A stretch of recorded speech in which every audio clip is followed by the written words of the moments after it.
Good evening, welcome to ITV News. This is Wednesday night's calendar. Hello, here are tonight's main stories. A man appears in court accused of murdering a mother of four and her partner in Huddersfield. We'll have the latest live very shortly. Escaping Sudan, a Yorkshire aid worker tells of her dramatic exit from the war-torn state and of the friends who didn't make it. It's just so surreal that to go from working in Khartoum to hearing of colleagues who are trying to flee for their lives and saving their family and being shot to death.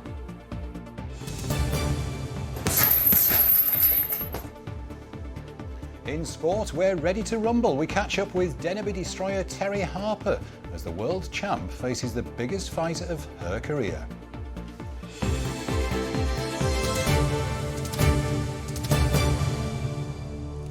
Thanks for joining us. First tonight then to the charities and community groups in North Yorkshire facing losing out on millions of pounds worth of funding amid a row between council decision makers. 10 groups, including those teaching dance and supporting children with special needs, were promised a share of a £3 million funding pot by Ryedale District Council. But after the local authority was dissolved and merged into the new North Yorkshire Council, a dispute erupted with leaders of the latter telling a council meeting today that the money should never have been committed.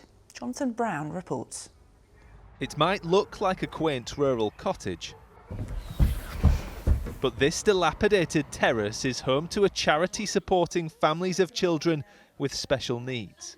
A lifeline that's being stretched to capacity.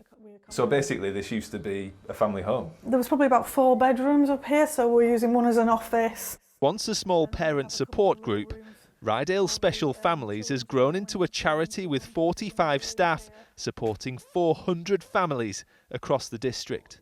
We have to have a rota for the staff for the office because we can't actually get everybody in at the same time. Its cramped kitchen, poor disabled access and ageing facilities have led supporters to raise hundreds of thousands of pounds for a new purpose-built home in Pickering. Earlier this year, the local council pledged to contribute almost £1 million to help, but now that's been taken off the table. We were going to start building in June. There's loads of people that we can't help at the minute that we want to help. We get phone calls and we just can't help them. It's prompted families to come together to try to build on their fundraising, although in the meantime it's feared many will miss out. It's got a bariatric wheelchair, so it's wider. There's no way we could get her through the doors and in. And our hope with the new build was that she might actually be able to access some education there, because she hasn't had any for 4 years. The girls take out paints to him and he's just painting in the back of the car and, different activities.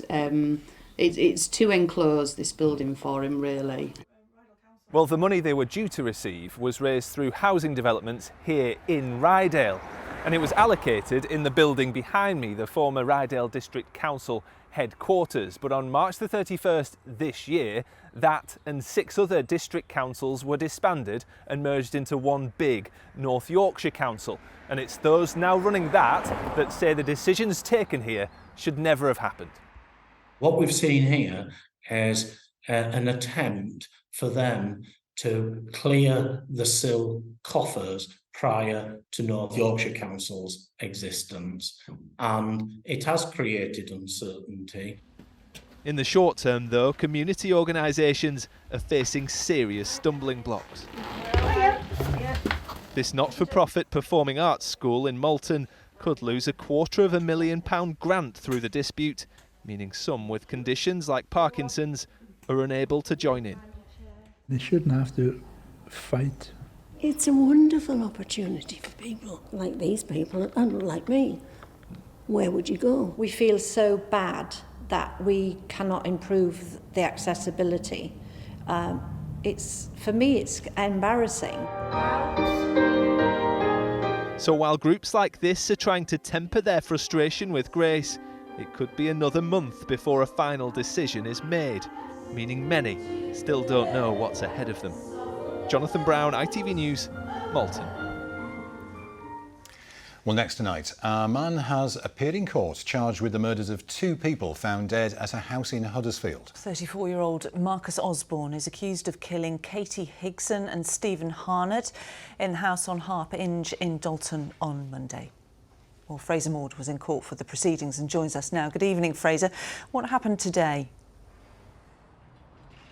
Well, it was a very straightforward and procedural hearing inside Court 4 at Leeds Magistrates Court this afternoon. A very brief one too, the entire process lasting just a little over 3 minutes. Marcus Osborne was escorted into the dock by a single security guard. He was wearing grey jogging bottoms and a matching grey sweatshirt and remained standing throughout the entire proceedings. He spoke only to confirm his name, his age and his address, although when giving his address he spoke quite quickly and indistinctly and was asked to repeat that a couple of times for clarity. The charges, which relate to the events which took place on Sunday night into Monday morning at an address in Dalton in Huddersfield, were then read out. He's charged with the murder of 27-year-old Katie Higson on the 15th of May and with the murder of 25-year-old Stephen Harnett on the same date. He's also charged with a false imprisonment of a second woman and also it's alleged that he assaulted that woman, causing her actual bodily harm. And what happens now, Fraser? Well, the magistrate explained to him that to Osborne that the seriousness of the offences mean that they are beyond the jurisdiction of the magistrates' court and can only be heard in front of a Crown Court. With that, he was remanded back into custody and told that he'll reappear before a judge at Leeds Crown Court tomorrow. Thanks, Fraser, live in Leeds for us tonight. Now, you may remember the story of Emily Keel, a young aid worker stranded in war-torn Sudan, and the efforts to get her home to her mum in Yorkshire. Well, the good news is Emily has now been reunited with her family and she's spoken to Calendar about what was really a dreadful ordeal. At one point, she was convinced she was going to die. Emily spent almost a year working in the Sudanese capital, Khartoum, but as she and her friends were trapped, she says atrocities were committed by military factions and a friend was killed. She's been speaking to Tina Gelder at her home near Malton. We had gunshots in the garden, we had gunshots through the windows of the apartment above my apartment, the booming sounds of airstrikes. We ran out of gas, water was very, very scarce, and just not knowing when it was going to end was terrifying. Emily Keel is now thousands of miles from Sudan, back in North Yorkshire. But what she and others went through is never far from her mind. A friend's mother was also raped during the violence. Emily, who's just 26, was a humanitarian worker for an international organisation. And as the civil war escalated, a friend was killed. It's just so surreal that to go from working in Khartoum to hearing of colleagues who are trying to flee for their lives and saving their family, leaving their home country and being shot to death. Emily's employers began to get staff out, but the journey to safety took several days. Did you think you may not get out alive? Yes, definitely. We were stopped at several times by the military, and there were some very scary points because a lot of the soldiers, especially for the rapid support forces, they're children and they're on drugs and you don't know. It's very unpredictable. For Emily's mum, Di, this is not easy to hear. It's hard to listen to the actual detail and probably just how much her life was in danger. I'm so grateful she's home, but I do understand that sort of guilt of leaving people behind. And it is those people that Emily now wants international governments to help. Sudan is bleeding right now. A lot of the world is ignorant to that. And so there really should be a safe and legal route established for them to come to the UK. For now, all that Emily Keel can do is hope and pray that her friends remain safe, all too aware that she is one of the lucky ones. I feel thankful to be alive. Like many of everyday problems now seem incredibly futile when you've been through something like this. And I will never forget that, and I will take that with me for the rest of my career and the rest of my life. Emily Keel talking to Tina Gelder. Well, a government spokesman said we have no plans to open a bespoke resettlement route for Sudan. Preventing a humanitarian emergency in Sudan is our focus right now, and we're working with international partners and the UN to bring an end to fighting. Since 2015, the spokesman said, we've offered a safe and legal route to the UK to almost 500,000 people seeking safety, but our approach must be considered in the round rather than on a crisis-by-crisis basis. You're watching Calendar, still to come. Putting in the hard yards, we join world champion Terry Harper's training regime as she prepares for the toughest test of her fight career. And it's been another quiet day across the region today, if with a little bit more in the way of cloud. I'll have your forecast, I'll have your grass pollen count, and a little look ahead to that warmer weekend a little later on.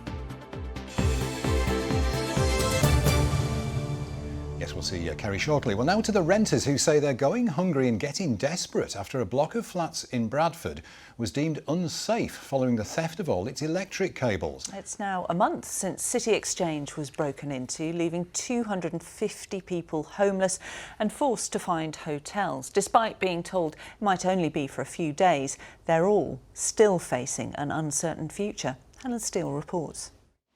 This is the fifth hotel room Robin Glasson has stayed in as many weeks. He was made homeless after thieves struck at his block of flats in Bradford.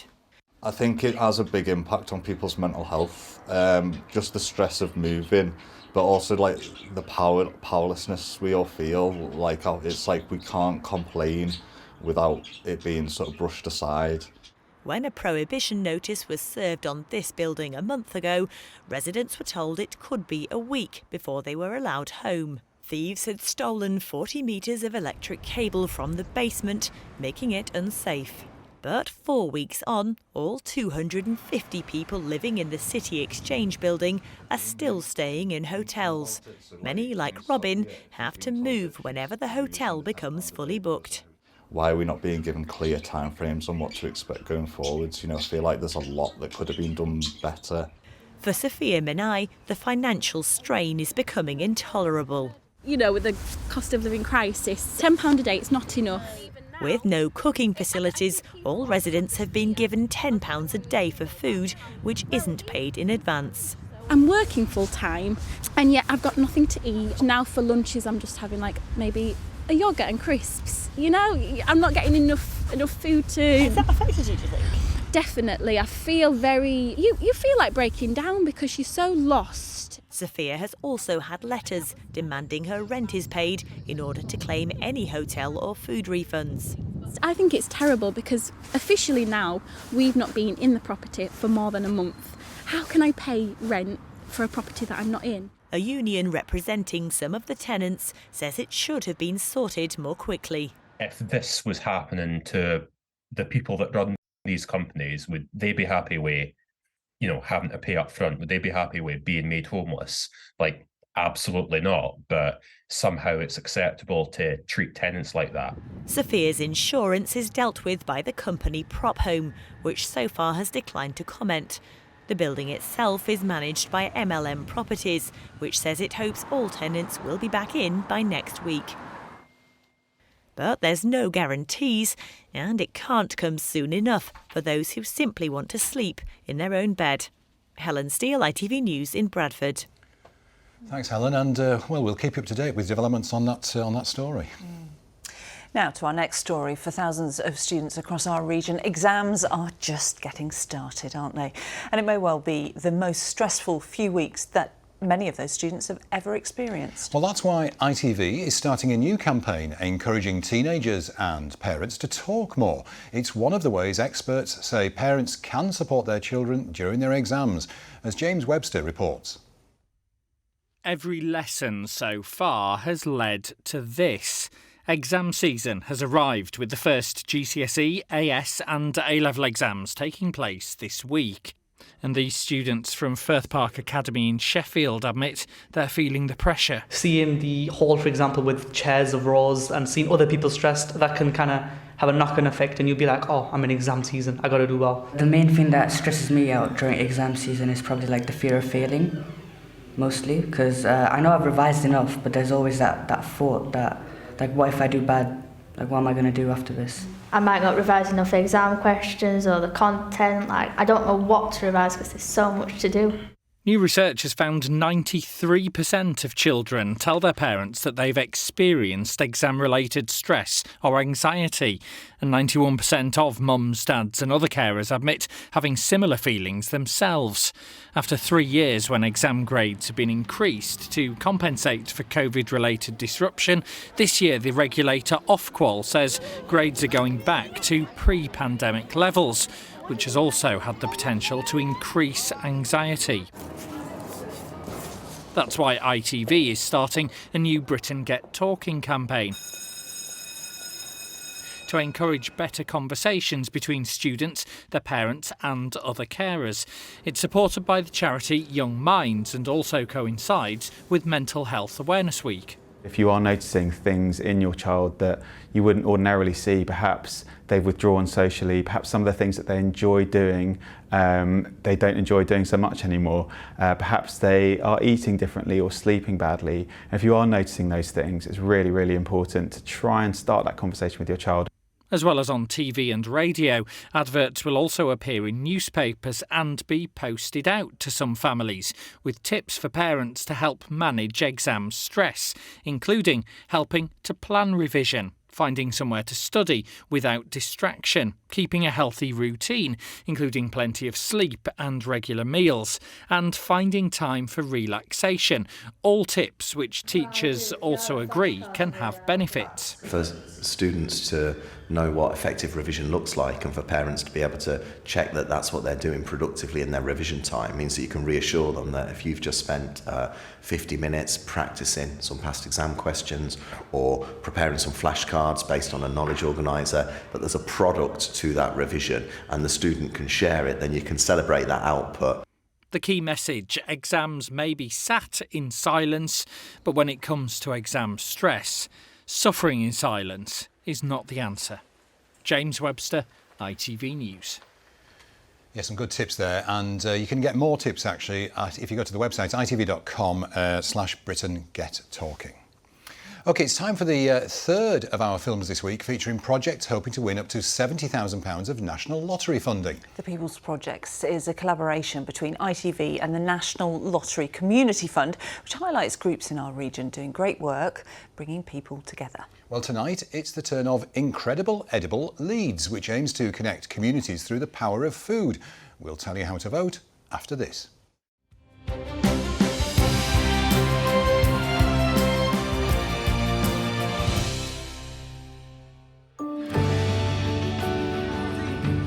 Our project is important because it benefits everyone. Everyone can get involved with growing their own fruit and veg.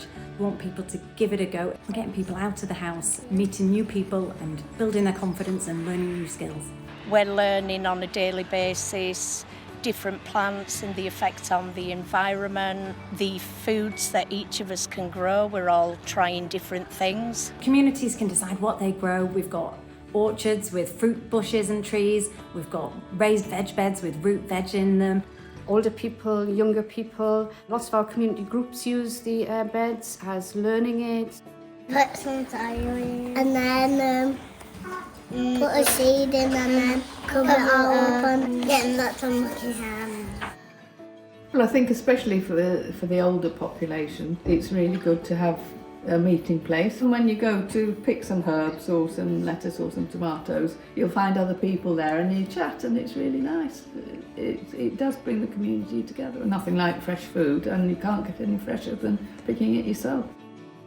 If we can get Leeds growing, anybody that eats, you're in with Incredible Edible. It's bringing a lot of individuals from all walks of life together, volunteering. This project has actually been life-saving to me.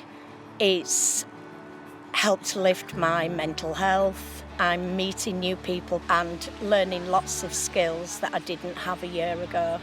It's a focal point around something that's vital to everybody's lives, and I think as there's more and more discussion about food miles and shortages of food, it shows you that good fresh food is accessible to all. If we win your vote, we want to double the amount of areas that we are growing fruit and veg for the public to eat for free in Leeds. We're wanting to raise awareness of our project, having events where we'll spread the word of what we're doing. We want to get Leeds growing to be more sustainable, grow their own vegetables and fruits. It gives you a sense of well-being. We get an amazing numbers of people coming and just saying, this has been a fantastic thing for the village. And I think the more people that can have that sense of community around food across the entirety of Leeds, I think that that's something we need to share. It was bad weather there, wasn't it? They must have their own microclimate. They will. We'll talk to Kerry in a moment, shall we, about that. The 3 projects with the most votes will receive a grant of up to £70,000, and the runners-up will also be awarded up to £10,000. Now, to vote, go to itv.com/The People's Projects. Voting closes at 12 noon on Friday, the 26th of May, and you can only vote once per region, and you'll also need an email address or mobile phone number to vote. Terms and conditions and the privacy notice can be found on the website. As promised, here she is. Snow? No. No snow. No snow. In the forecast, I Filmed promise. some time ago, I think. Well, yeah, but you can grow stuff all year round almost, can't you? That's the good thing about that. So not only edibles, we were talking yesterday about No Mow May, and Barry sent this one in. It's his garden. He's just mowed basically through the grass, a few little pathways so he can get to his bits and bobs, and then just left everything else to go full on nature. So that's brilliant. Thank you, Barry, for sharing. Garden. We've also had a few showers. I know it's been mostly dry over the last few days, but of course those showers have given us some fantastic rainbows. So a big thank you to Darren Flinders for this one in Rotherham, and also to Sue for this one in Rye Hill. Now today, he did mention it was warm. Bainbridge today got to 20 Celsius. The average is around 5. That's 5 degrees above what we'd expect for the time of year. Almost, dare I say, sort of heat wave criteria. No, you did ask me yesterday whether we were going to get a heat wave. It's normally in our summer months, and it's these peachy colours in our region, 25 to 26 in our summer months for 3 consecutive days or longer. We're not going to get that during the course of this weekend, but, you know, settled, dry and bright and in the low 20s maybe. I'll take that. Nice T-shirt weather, thank you. Thanks, Keza. Well, yeah, we like that. Finally, let's end with some sport. And this Saturday, Denby Main's world boxing champion, Terry Harper, will step into the ring with a woman described as a legend of the sport when she puts her super welterweight title on the line in Dublin. Yes, Terry is taking on Norwegian Cecilia Breakhouse, known as the First Lady of Boxing. Cecilia has won pretty much every belt going. Chris Dorks reports. You don't find many more dedicated athletes than Terry Harper. When she's not in the gym, she's running up hills. But Terry knows to be the best, you've got to beat the best. The First Lady of Boxing, here is Cecilia Breakhouse. Known as the First Lady in women's boxing, Cecilia Breakhouse has been there, done it, got the T-shirt. Cecilia's had more 10-rounder fights than I have had fights in total, so I know that I'm getting in with a tough opponent, and I got to be fully switched on the night and prepared for the best version of Cecilia. Cecilia is not the fighter she probably was 5, 6, 7 years ago. We know that, but she's still a massive name. She's only lost 2 fights to the same person. She's got so much history against the name, and she's 100% a future Hall of Famer. So I'm looking at this as Terry's got that opportunity of like the passing of the baton. Now this fight has been a long time coming for Terry. Her last bout was in September last year, and she's been training hard at this gym in Denby, Maine for the last 20 weeks or so. But she'll leave home comforts behind this weekend. This will be the first time Terry has fought outside England. Dublin's 3 Arena is the venue. Irish superstar Katie Taylor is the headline act. Katie's brought a whole new, different audience into the boxing game, and there's a lot of young female fighters and a lot more women watching the boxing. So I feel like going out there in Ireland and putting on a good show, hopefully gave me a few fans. And if she can steal the show, well, Dublin might just be the start. Terry has ambitions to one day fight in America. But first, this Pit Village puncher needs to ensure the First Lady is second best on the Emerald Isle. Chris Dorks, ITV News, Denby, Maine. Oh, yes, good luck to Terry. Good luck to Terry. Now to our own, not Terry, but Kerry.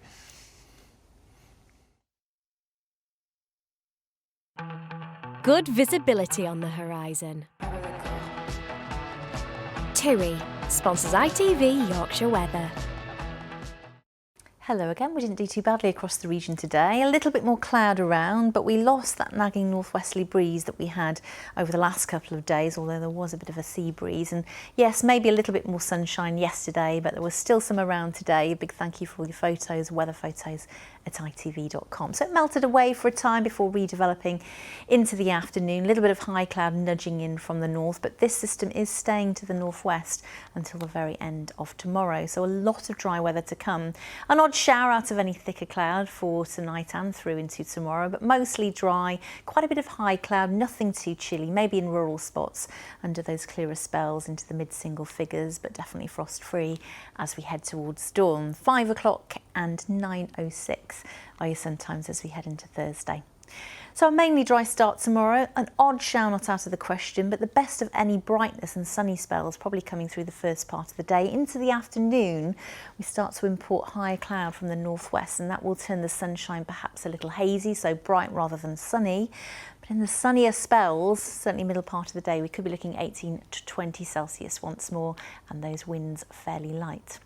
As we head through into tomorrow evening, we've got this weather front trying to nudge its way down. So a cloudier and showery end to tomorrow night and starts to Friday. And some of those showers could be on the heavy side. But you can see there's brighter spells trying to push in from the northwest for later. So there will be some showers around on Friday, but also some sunshine with light winds and decent temperatures. Settling down for the weekend, mainly dry with some sunshine and light winds. Decent temperatures for the time of year, but a high UV sunburn risk. TUI sponsors ITV Yorkshire Weather.